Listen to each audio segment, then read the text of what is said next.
درود حجویریہ، سلام حجویریہ، حضور نے فرمایا جو مجھ پر سلام پڑے گا وہ گردنیں آزاد کرنے سے اور قیدیوں کو آزاد کرنے سے بہت بہتر ہے۔ الصلاۃ درود پاک داتا صاحب نے لکھا ہے، حجویریہ درود پاک، الصلاۃ والسلام، اس کو سلام بولتے ہیں۔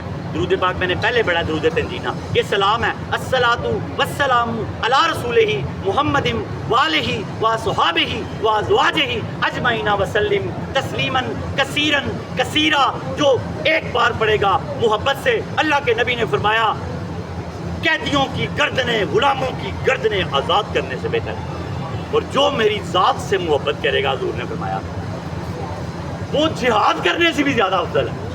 ایک مجاہد ساری زندگی جہاد کرتا رہے اور ایک حضور سے محبت کرے، وہ بہتر ہے جو محبت کرتا ہے۔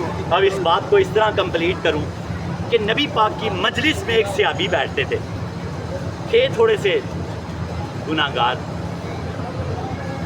اور حد لگ جاتی تھی، کوڑے پڑتے تھے، اور بخاری شریف کی حدیث پاک آپ کو سنا رہا ہوں۔ کام ان کا کیا تھا؟ ان کا قلبی تعلق تھا نبی پاک کو۔ کون سا تعلق تھا؟ قلبی تعلق۔ وہ کوئی کام نہیں ہوتا تھا، نبی پاک کی مجلس میں بیٹھے رہتے تھے، بیٹھے رہتے تھے، بیٹھے رہتے تھے۔ جب دیکھتے کہ دنیا اپنے اپنے مسائل مسلمان یہود و نصارہ لے کے آ رہے ہیں، حضور جواب دے رہے ہیں، مسائل کا حل فرما رہے ہیں، تو دیکھتے تھے کہ حضور تھک گئے ہیں، تو حضور کو خوش کرنے کے لیے کوئی نہ کوئی لطیفہ سنا دیتے تھے۔ سبحان اللہ۔ لطیفے سنانا سنت بھی اور اچھا بھی۔ کس طرح؟ حضور پاک کی بارگاہ میں ایک عورت آئی، فرمایا یا رسول اللہ دعا کریں میں جنت میں چلی جاؤں۔ حضور نے فرمایا کوئی مائی جنت میں نہیں جائے گی۔ وہ زارو قطار ہونے لگی، مذاق کیا نا، اس بات کو مذاق والی بات کو لطیفہ کہتے ہیں، مذاق کیا، فرمایا کوئی مائی جنت میں نہیں جائے گی۔ وہ زارو قطار ہونے لگی، آپ مسکرا پڑے، آپ نے فرمایا آپ جوان ہو کے جنت میں جائیں گے، 33 سال آپ کی عمر ہوگی، 130 فٹ آپ کا قد ہوگا، اور ہوا جتنی آپ خوبصورت ہوں گی۔ وہ خوش ہو گئی۔ اسی طرح ایک صحابی ہے، فرمایا یا رسول اللہ مجھے نا اونٹ چاہیے، اونٹ جہاد کے لیے۔ تو حضور پاک نے اپنے صحابہ سے کہا اس کو اونٹ کا بچہ دے دو۔ اس نے کہا یا رسول اللہ بچہ کیا کرنا ہے، بڑا سفر کرنا ہے، جہاد بھی کرنا ہے اس پہ، تو بچہ؟ تو آپ مسکرائے، آپ نے فرمایا جو اونٹ آپ کو دیں گے وہ کسی کا بچہ ہی ہوگا نا یار۔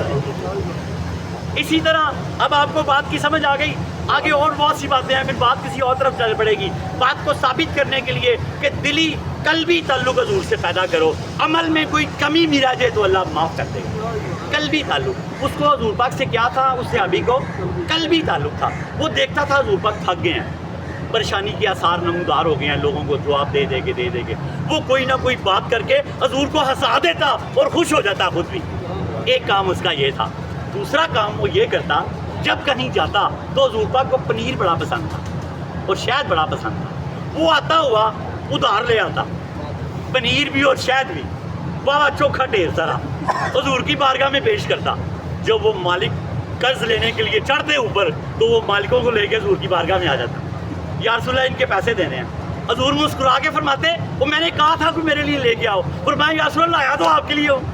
آپ ہنس پڑتے اور پیسے ادا کرتے۔ یہ دو ادائیں تھے اس کی پوری بخاری شریف، پوری تاریخ میں تیسرا واقعہ کوئی نہیں ہے۔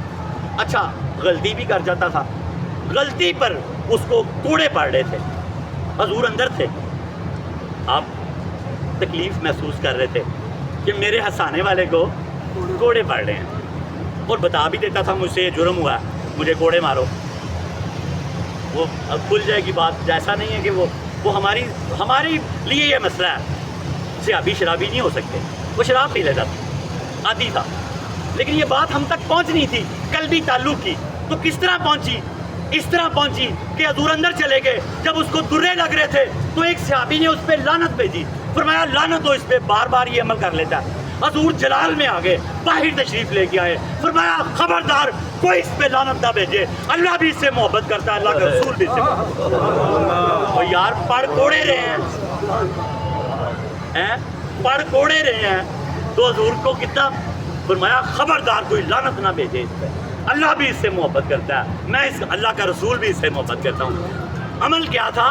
ہنسا دیتا تھا حضور، قلبی تعلق تھا کہ میرے سونے آقا تھک گئے ہیں لوگوں کے مسائل بیان کرتے ہوئے اور عمل میں کمزور تھا.